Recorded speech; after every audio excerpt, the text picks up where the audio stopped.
if 9 times the 9th term of an AP is equal to 13 times the 13th term, then the 22nd term of the AP is, बहुत ज्यादा confusion है right, बहुत सारा solve करना पड़ेगा।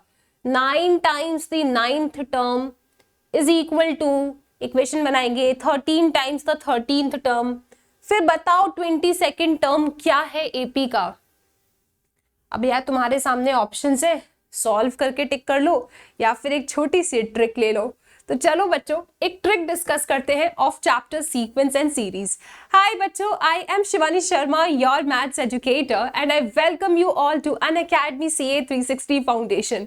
तो जैसा कि बच्चों मैंने आप लोगों को ये क्वेश्चन दिखाया, अब इस पैटर्न के क्वेश्चन को ना तुम देखते से ही टिक कर सकते हो। एक छोटी सी ट्रिक है, वो ट्रिक आप सुन लेंगे भाई, ठीक है। तो ट्रिक ये कहती है, okay, it is a result basically. तो क्या रिजल्ट है? रिजल्ट ये है मैम कि अगर कभी भी m times the mth term is equal to n times the nth term given हो, सच दैट यहां पे आपका जो m है वो n के बराबर नहीं है, दे आर डिफरेंट, ओके।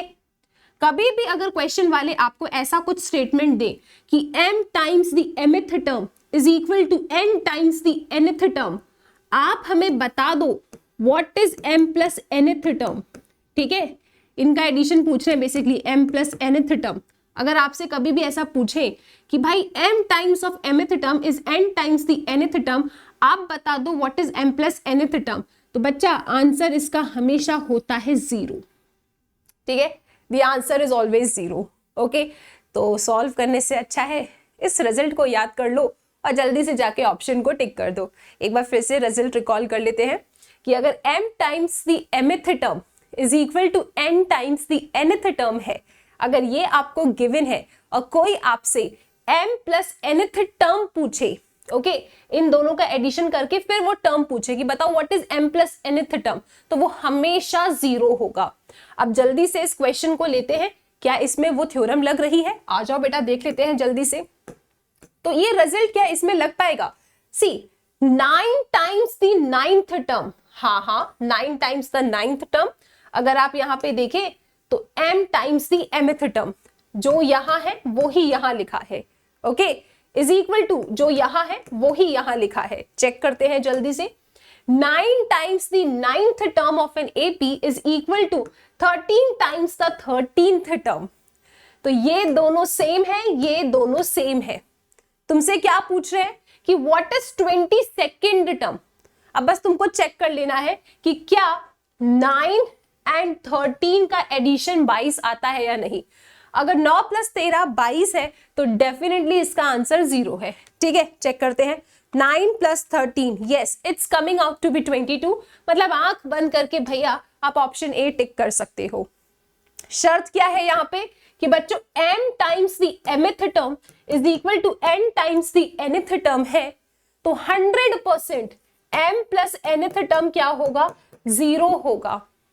यहाँ पे ये दोनों सेम, ये दोनों सेम, भैया इन दोनों का एडिशन करके कोई टर्म पूछे तो वो हमेशा क्या होगा? 0 होगा। 9 टाइम्स द 9th टर्म, दोनों same same, is equal to 13 times the 13th term, दोनों सेम सेम। आपसे क्या पूछ रहे हैं? 22nd टर्म बता दो, तो 13 प्लस 9 22 होता है, अगर हाँ तो answer will be 0, okay. I hope ये क्वेश्चन सबको समझ में आया।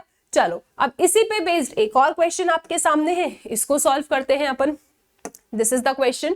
क्वेश्चन कहता है आपसे कि भाई 4 times the 4th term of an AP is equal to 18 times the 18th term.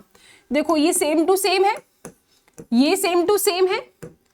आपसे क्या पूछ रहे हैं? What is 22nd term.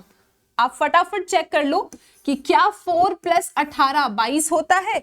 Obviously ma'am, तो इसका आंसर क्या आएगा बच्चों? इसका आंसर आएगा 0। क्या ये क्वेश्चन सबको क्लियर है? राइट। चलो अब एक क्वेश्चन आपके सामने है एक और।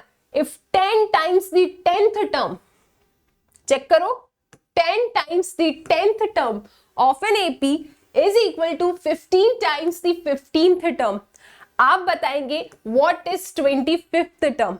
आपने क्या देखा यहाँ पे कि भाई 10 टाइम्स the 10th टर्म, ये दोनों same same is equal to 15 times the 15th term, ये दोनों भी सेम सेम। और जिसका हमसे पूछ रहे हैं वो कहां से आया है भैया, वो इन दोनों के एडिशन से ही आया है, राइट।